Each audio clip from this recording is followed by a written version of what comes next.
Voici donc un exercice qui est toujours similaire au précédent.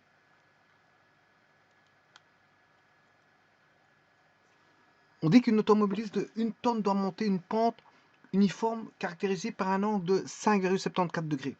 La vitesse au bas de la pente est nulle, on néglige les frottements, on demande de calculer la force motrice supposée constante pour atteindre la vitesse de 60 km/h en 0,5 minutes. C'est-à-dire, la réponse a été trouvée, hein, c'est 1536 newtons, voilà, ce qui fait environ une force constante pendant 30 secondes qui va être appliquée de 153,6 kg, ou encore, si on veut parler de force, c'est 153,6 kg force, qui est une ancienne unité, voilà, kg force, voilà. 153,6 kg, 153,6 kg, c'est une masse.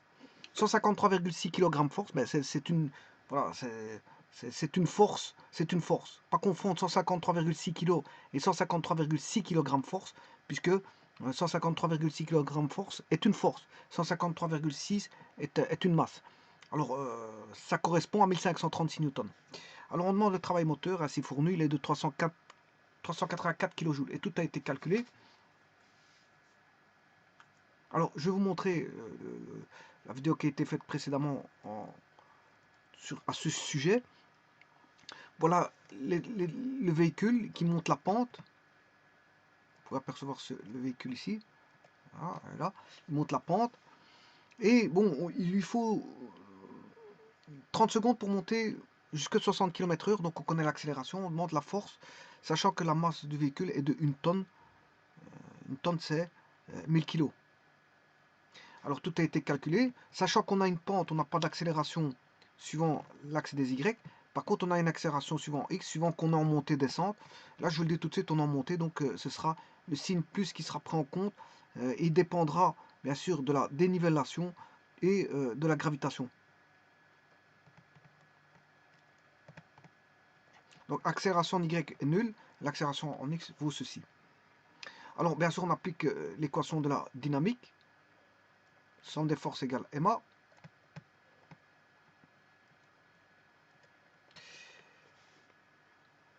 On demande de chercher, bien sûr, le travail. Le travail, c'est la force fois une distance. Bon, il n'y a pas de force de frottement. Les frottements sont nuls. La masse, c'est 1 tonne. Et la vitesse initiale, c'est 0. Ensuite, bon, on calcule quoi? Ben, je calcule la masse. Enfin, la force qui est égale à la masse fois l'accélération. Mais il y a l'accélération due à la pente, au plan incliné. Donc, je tiens en compte. Et on calcule la force. Et puis, ayant la force, mais je calcule le travail qui est la force fois la distance. Et la distance est trouvée par la loi de la dynamique, sachant que x égale à t carré sur 2. Connaissant l'accélération, bien sûr, du véhicule, qui vaut 0,55 mètres par seconde carré, et non plus, il ne faut plus tenir compte ici de la pente, voilà, fois le temps mis par parcourir, voilà, l'accélération qu'on veut, c'est-à-dire faire passer de 60 km/h de 0 à 60 en 0,5 en une demi-minute, c'est-à-dire 30 secondes. Eh bien, le calcul a été fait là. C'est 250 mètres, connaissant la distance 250 mètres. Mais la force motrice appliquée pendant 250 mètres donne 384 kJ. Mais maintenant, je vais le faire avec la cinématique. Enfin, les énergies, je m'excuse, les énergies. La puissance a été calculée aussi. Hein. Vous voyez que la puissance a été calculée là. Bon, maintenant, je vais le faire avec les énergies. Sachant que la vitesse initiale est nulle pour le véhicule.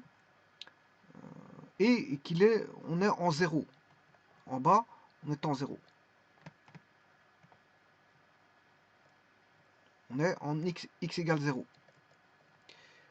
Donc x0 vaut 0. Je prends ici l'origine, x0 vaut 0. Donc, au point, j'ai deux états, l'état 1 et l'état 2. Alors, en état 1, je vais écrire les équations en état 1.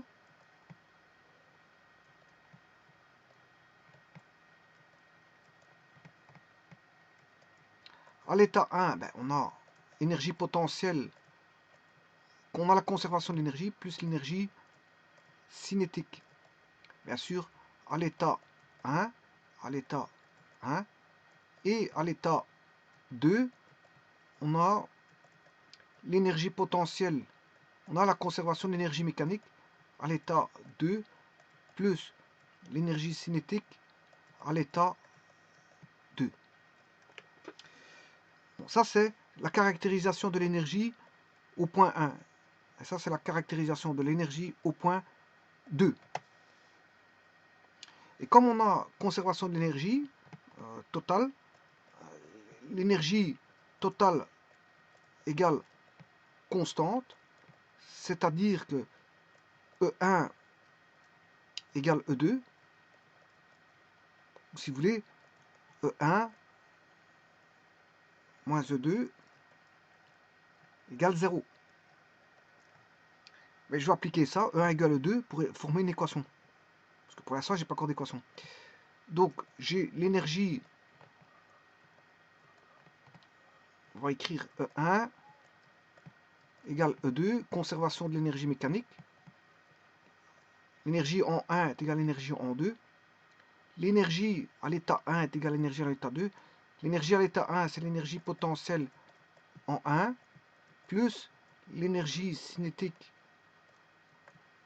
en 1 est égale à l'énergie potentielle à l'état 2, plus l'énergie cinétique à l'état 2. L'énergie potentielle, c'est mgh plus 1 demi m v carré. Voilà pour à l'état 1. Mais à l'état 2, c'est pareil. On a mgh plus 1 demi m v carré. Alors, l'état 1, il est facile parce que bon, le h, il vaut 0. Je suis en x0 égale 0. Donc, l'énergie potentielle ici, elle est nulle. Et l'énergie cinétique, ben, on démarre avec une vitesse initiale nulle. Donc, ce qui veut dire que là, à l'état 1, on a égale 0. Et je dois résoudre l'équation suivante. Donc, j'ai bien l'équation. Hein.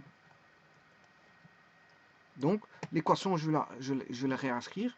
L'énergie cinétique à l'état 2, c'est 1 demi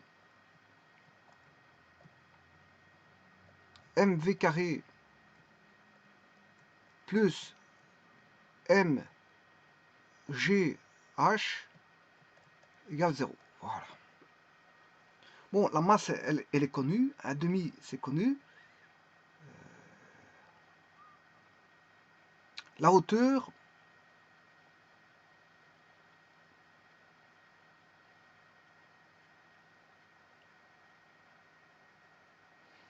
bon, on a 250 mètres.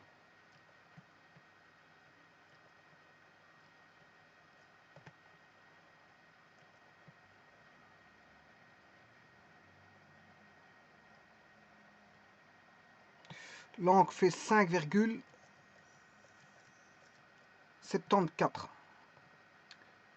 La distance est 250 mètres. Je peux trouver la hauteur ici. Bon, c'est-à-dire que j'ai côté opposé sur l'hypoténuse, côté opposé qui est h sur 250 égale côté opposé sur l'hypoténuse, c'est le cosinus. Donc j'aurai 250 multiplié par le cosinus de 5,74. 248,74. 248,74 mètres pour la hauteur.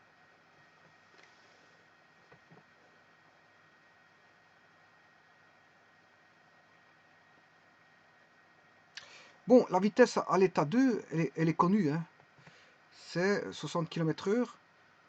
Donc on aura 1 demi. La masse,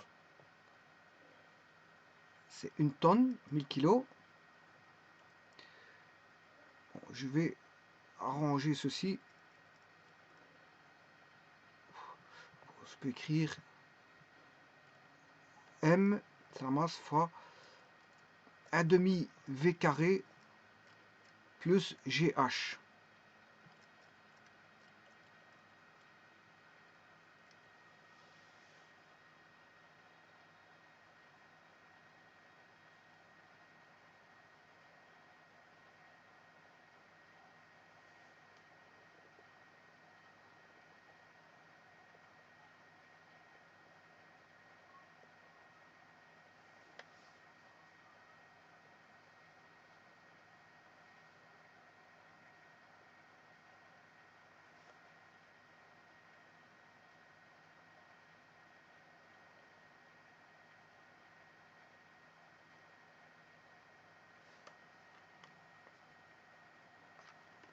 Mille.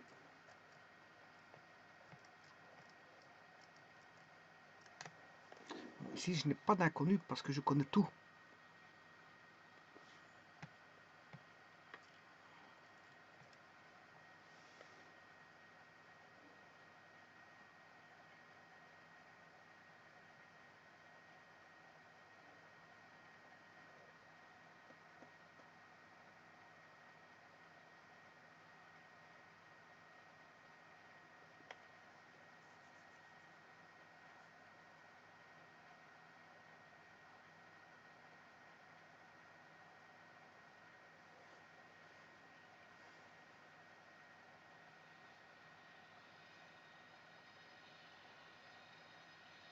Bon, on va déjà calculer, puis on va regarder, on va analyser par après. Donc, la vitesse, c'est combien 60 km/h.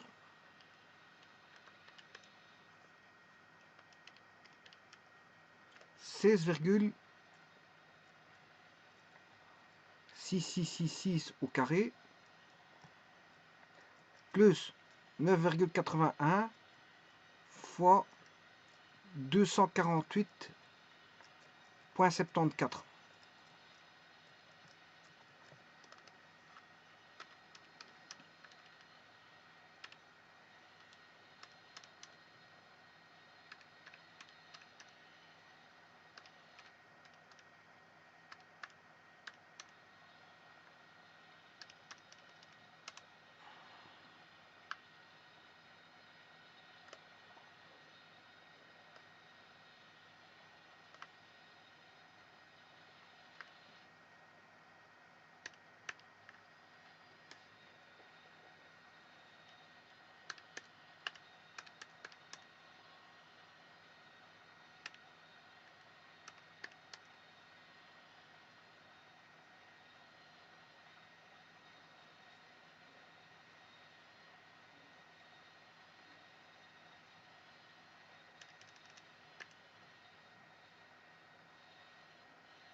Ici, il y a une petite erreur, ça m'étonnerait qu'à 248 mètres de hauteur, sur 250 mètres, je fais côté opposé, sur... Oui, c'est le sinus. C'est le sinus. C'est le sinus de θ, et pas le cosinus. Donc je me suis bien trompé, parce que je me disais bien, 248, c'était pas ça. Bon, on va recommencer ça, 250 fois le sinus de 5,74. Ah, je me disais bien, c'est pas 248 mètres, mais 25 mètres.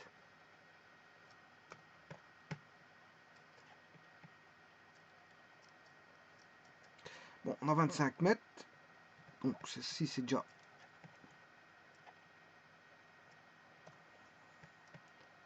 mauvais. Alors maintenant je peux faire mes calculs. 16,66 au carré, divisé par 2, plus 9,81 fois 25 fois 1000. Et voilà, 384 000.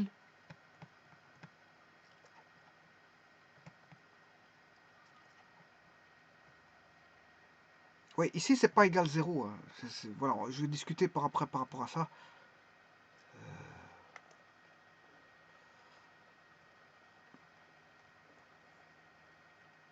C'est 384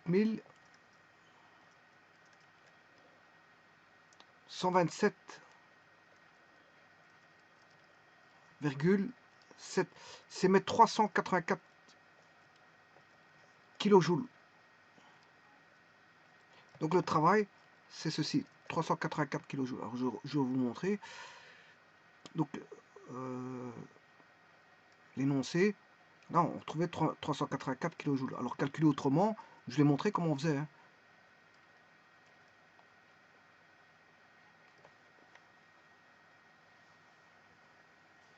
Ça c'est la force. Une fois qu'on avait calculé la force. Ah ben oui, on retrouve le sinus 5,74 fois 9,81. Hein. Oui. Ouais, on retrouve ceci. Par contre, est-ce qu'on retrouve le 16,33 divisé par... Ah ouais. C'est MA. Alors maintenant, je vais faire une petite analogie. Par contre, j'ai pas de 30. La vitesse.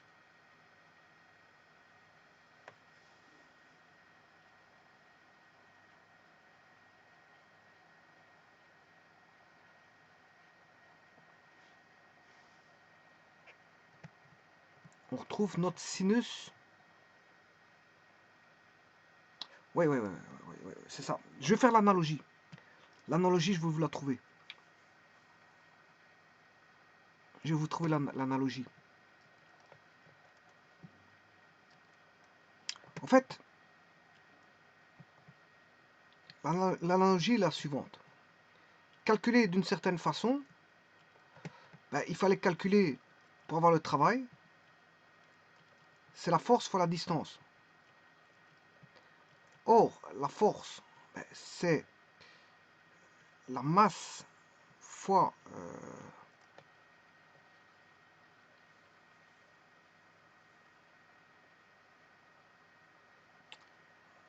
l'accélération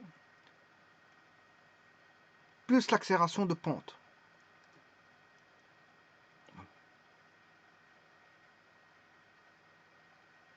C'est la force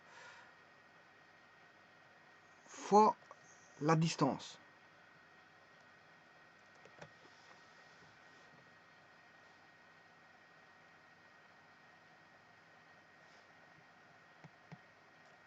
Donc on a MA plus, bon, je peux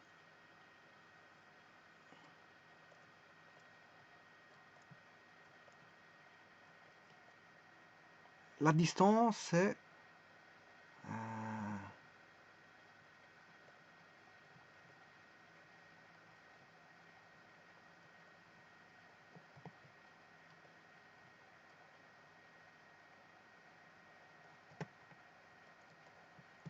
x égale à t carré sur 2.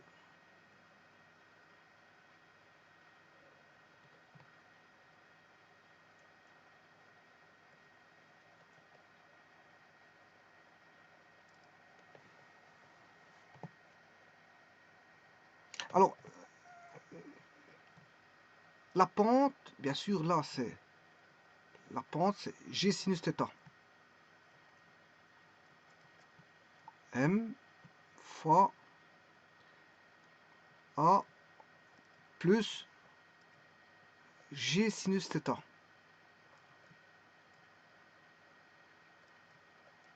Donc j'ai déjà une partie. Hein. Voilà, j'ai déjà G sinus θ, il est ici. Bien sûr, fois M. Fois M. Fois M.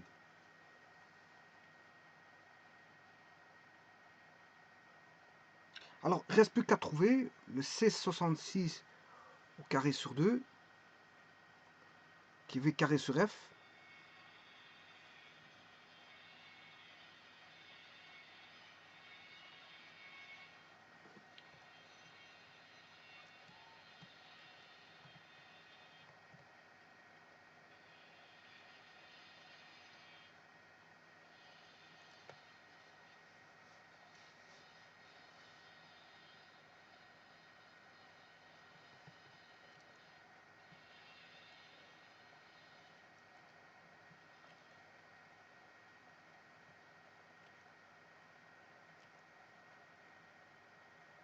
Voilà. Ce 250 mètres, j'en ai obtenu la hauteur de 25. En fait, voilà, j'obtiens 25 mètres de hauteur. Donc 250 sinus θ.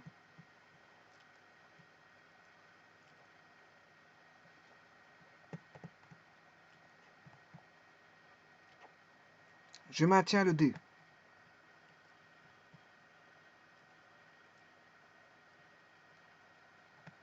Donc on aura M A D plus M G D sinus θ. Alors, D sinus θ, ça fait H. C'est les fameux 25 mètres, c'est H. On retrouve bien mon MGH. Voilà. J'ai réussi à trouver le MGH. Maintenant, il faut que je prouve que MAD fait un demi MV carré. Si j'arrive à trouver que MAD fait un demi MV carré, voilà, tout aura été trouvé. Alors, le MAD doit valoir un demi MV carré.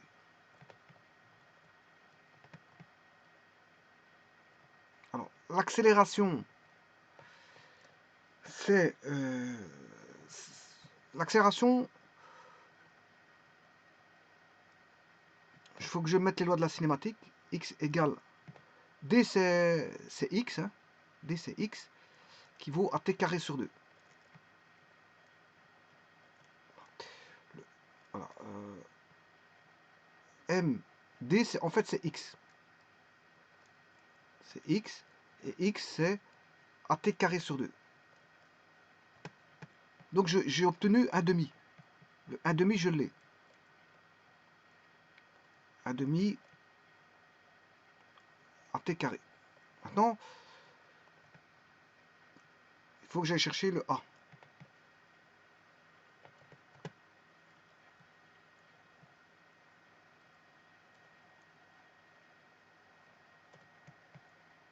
Le A, c'est delta V sur delta T.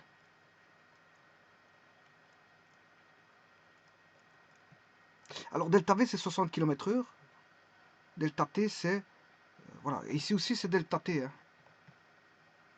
Ça, c'est delta T. C'est pas T, en fait. C'est delta T. Tout comme l'accélération, c'est delta V. Ouais, ben ici, c'est delta T au carré. Delta V sur delta T. Voilà, l'écriture, c'est ça. Bon, maintenant, j'ai bien mon 1 demi. 1 demi, je l'ai. M.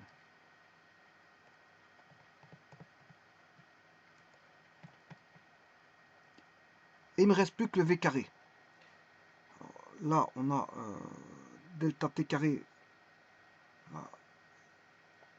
J'ai bien delta V. Delta V. Voilà. Et il reste A delta T. Et A delta V, en fait, on sait bien que A égale delta V sur delta T. Donc, delta V est égal à A delta T. Donc, ce A delta V, c'est delta. A delta T, c'est un delta V. Donc, on aura 1 demi M delta V fois delta V, ce qui fait delta V carré. Donc, on retrouve bien l'énergie cinétique ici. MAD et l'énergie cinétique. Donc c'est bon, tout le calcul est bon. Ce calcul-là est bon. Voilà. Donc MAD, qu'est-ce que c'est que ce MAD? C'est tout bonnement un demi MV carré. Donc je peux traiter ça par les énergies en fait. Voilà. Le travail, c'est égal à un demi MV carré. Voilà. Alors maintenant, il y a juste une petite chose. Qu'est-ce que c'est que ce travail? C'est un travail moteur. Alors, je crois que tout à l'heure, j'ai fait juste peut-être une petite erreur. Hein.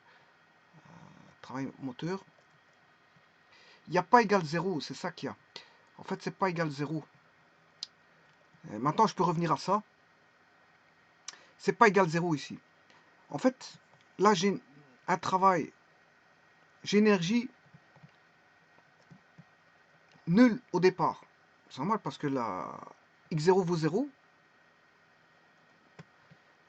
Et la vitesse initiale est nulle. Donc, l'énergie à l'état 1 c'est ici, du véhicule, eh ben, ça fait 0. Et l'énergie en haut, elle est donnée par l'énergie à l'état 2. Alors, que vaut le travail? Mais le travail, c'est voilà. Donc, tout à l'heure, j'avais fait une petite erreur, je m'en excuse. Je ne peux pas faire égal 0, parce que pour faire passer de l'état 1 à l'état 2, c'est-à-dire de 0 à 384 kJ, pour faire passer d'un état d'énergie 0 joule à 384 000 joules, mais on a apporté 384 000 joules. En fait, c'est le travail nécessaire pour élever l'énergie d'un état 1 à un état 2. Donc, on a apporté un travail moteur. Alors, comment on calcule le travail moteur? Ben, on fait tout simplement le travail moteur. Ce sera tout bonnement E2 moins E1. Et non pas... voilà, c'est E2 moins E1. Travail moteur, c'est E2 moins E1. Je dirais même plus, hein, parce que c'est... Oui, c'est une variation d'énergie. Le travail apporté, c'est la variation d'énergie entre l'état 1 et l'état 2. Ou plutôt entre l'état 2 et l'état 1. Donc on apporte une énergie, voilà, un travail moteur. Donc je ne peux pas faire égal 0 comme j'ai fait tout à l'heure. Hein. Je ne peux pas faire ce que j'ai fait. Bon, de toute façon, on fait égal 0. Généralement, c'est quand on crée une équation. Hein. On va chercher des... Voilà, par conservation de l'énergie, on crée une équation de telle manière à trouver le V ou le H, peu importe. Le V ou le H, mais ici, on ne pratique pas de la même façon. C'est pour ça que j'ai dit que j'allais corriger. Ben, la correction est faite. Voilà. Qu'est-ce que c'est que... la correction est faite, c'est pas un problème. Je ne dois pas faire égal 0. Mais ici, c'est juste faire que la différence des deux, E2 moins E1, donne le travail moteur. Mais j'avais dit que j'allais le corriger. Hein. Donc, ben, avant ça, j'ai fait toute une panoplie de calcul pour prouver que ce que j'avais marqué était bon. Effectivement, c'est bon. Voilà, j'ai prouvé que c'était bon. Donc, tout est bon. Simplement, j'ai laissé en suspens un point où j'avais fait égal 0. Ben, voilà, je ne peux pas faire ça ici. On peut le faire dans certains cas de figure de calcul. Quand on a une inconnue, ben on fait en sorte que l'état 1, voilà, c'est conservatif par rapport à l'état 2. Mais ici, ce qui se passe, c'est qu'on apporte un travail moteur. Hein. On passe de l'état 1 à l'état 2 en apportant un travail moteur. Donc, on ne peut pas dire que... voilà, il y a un travail extérieur, un travail moteur extérieur qui est apporté. Donc, on ne peut pas dire que E2 égale E1. C'est ça que je veux dire. On n'a pas E2 égale E1. Je ne peux pas dire ça ici. Mais je l'ai en suspens de toute façon. Hein. J'ai dit E2 égale E1, E2 moins E1 égale 0. Je l'ai laissé en suspens. Tout en sachant que bon, je savais bien où ce que je devais arriver. Donc j'ai corrigé à la fin. Donc je dis, je mets ça en suspens. C'est pour ça que je dis qu'en général, vous devez suivre les vidéos jusqu'à la fin. Parce que si vous avez vous êtes à la moitié et que je laisse quelque chose en suspens, Mais si vous arrêtez la vidéo 10 minutes après, bon, ce que vous avez vu une erreur, vous retiendrez une erreur. C'est pour ça que je bannis les personnes qui regardent la moitié de ma vidéo, parce que bon, généralement, c'est des vidéos en transformation, hein. C'est-à-dire, je fais des recherches au cours de la vidéo, donc il y a des choses en suspens, il y a des choses qui sont erronées et que je vais corriger. Donc, c'est pour ça que j'attire l'attention dans cette vidéo-ci, encore une fois, que les vidéos, vous les regardez jusqu'à la fin. Faut les regarder jusqu'à la fin. Et pas les regarder, je veux dire, à la moitié ou au quart. Parce que si vous faites ça, c'est vous qui êtes en tort. Moi, je ne dis jamais qu'il faut regarder la vidéo euh, en partie et s'arrêter en partie. Bon, même si vous avez tenté vous voulez comprendre une partie des choses, je ne suis pas d'accord avec voilà, cette vision des choses. Si vous regardez ma vidéo, allez jusqu'au bout des choses, là où je termine vraiment voilà, tous mes traitements, hein. Parce que dans mes traitements, généralement, parfois je fais des erreurs.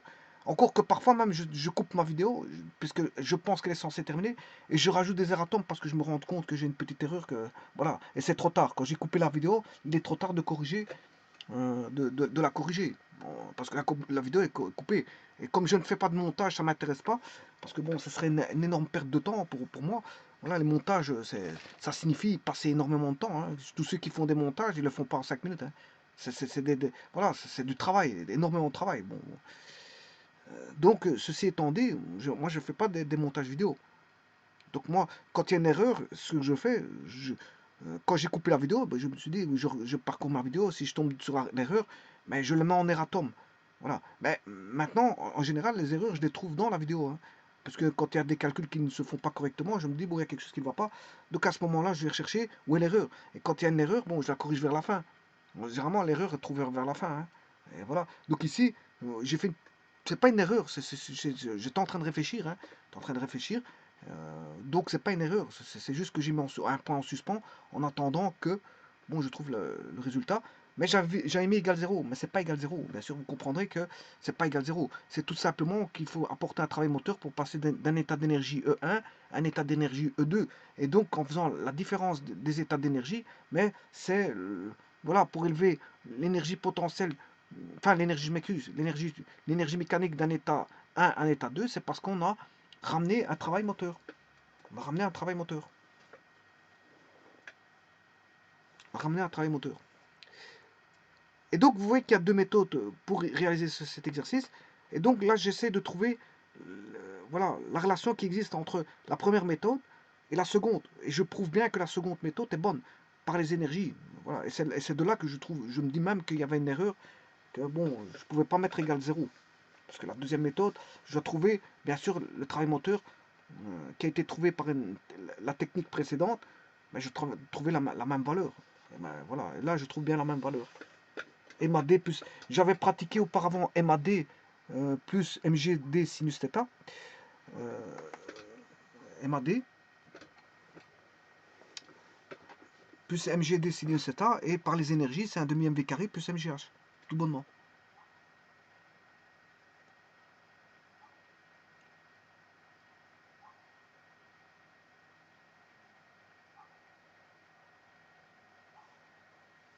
Je vous remercie.